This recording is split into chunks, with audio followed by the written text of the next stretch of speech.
भाजपने ही निवडणूक खूप गंभीरपणे घेतली होती. फडणवीस पहिल्यापासून सांगत होते की ही कार्यकर्त्यांची निवडणूक आहे, ही आम्ही गंभीरपणे घेणार आहोत. 246 नगरपालिका आणि 42 नगरपंचायती म्हणजे एकूण 288 ठिकाणी निवडणुका झाल्या. या 288 ठिकाणी अतिशय चोख अशी आखणी भारतीय जनता पक्षाने केली होती. एरवी नगरपालिका नगरपंचायत निवडणुकीमध्ये राज्यातले बडे नेते उतरत नाहीत, पण यावेळी स्वतः मुख्यमंत्री देवेंद्र फडणवीस आणि भाजपचे इतर नेते चंद्रशेखर बावनकुळे वगैरे प्रचारात उतरले. त्याचा परिणाम भारतीय जनता पक्षाच्या उमेदवारांचा आत्मविश्वास वाढण्यात झाला आणि भाजपला जे आज यश मिळालेलं आहे म्हणजे अभूतपूर्व यश असं भाजपला मिळालेलं आहे. 129 नगरपालिकांमध्ये भाजपचे नगराध्यक्ष निवडून आलेले आहे. हे अभूतपूर्वच यश आहे, पूर्वी कधी मिळालेलं नाही भाजपला. आणि तुम्हाला एक गोष्ट आणखीन सांगतो की 2017ला जेव्हा नगरपालिका आणि नगरपंचायत निवडणुका झाल्या तेव्हा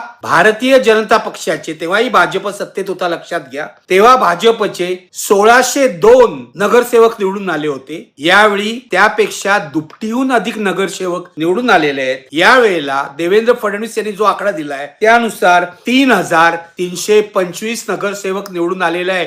एवढे मोठं यश भाजपला मिळालेलं आहे. म्हणजे 129 नगराध्यक्ष निवडून आलेले आहे आणि 3325 नगरसेवक निवडून आलेले. ते लक्षात घ्या, जेव्हा काँग्रेस राष्ट्रवादीची महाराष्ट्रात सत्ता होती त्याही वेळेला नगरपालिका आणि पंचायत निवडणुकीमध्ये हा काँग्रेस राष्ट्रवादीचाच प्रभाव दिसत होता. जो सत्ताधारी पक्ष राज्यात असतो त्याचाच प्रभाव नगरपालिका किंवा ग्रामपंचायत निवडणूक दिसतो, हा अनुभव आहे. त्यामुळे यावेळेला भारतीय जनता पक्षाचा प्रभाव पडला किंवा शिंदे यांच्या शिवसेनेचा प्रभाव पडला, अजित पवारांच्या राष्ट्रवादीचा प्रभाव पडला तर आश्चर्य नाही.